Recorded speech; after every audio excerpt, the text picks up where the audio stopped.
चालाक चिड़िया। एक चिड़िया थी, उसका नाम चंची था। एक दिन की बात है कि चंची चिड़िया गाय के पास बैठी थी और वो दाने चुग चुग कर खा रही थी। अचानक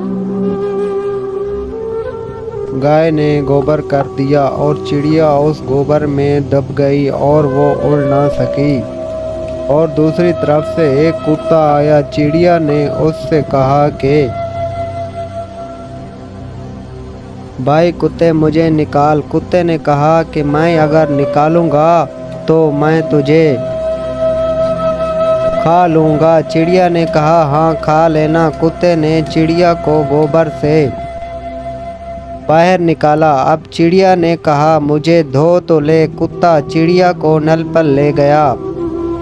वो चिड़िया को धोकर उसे खाने लगा। चिड़िया ने कहा मुझे सुखा तो ले। फिर खा लेना। कुत्ते ने चिड़िया को धूप में रख दिया। थोड़ी देर में चिड़िया के पर सूख गए और वो फिर से उड़ गई। कुत्ता मुंह देखता रह गया।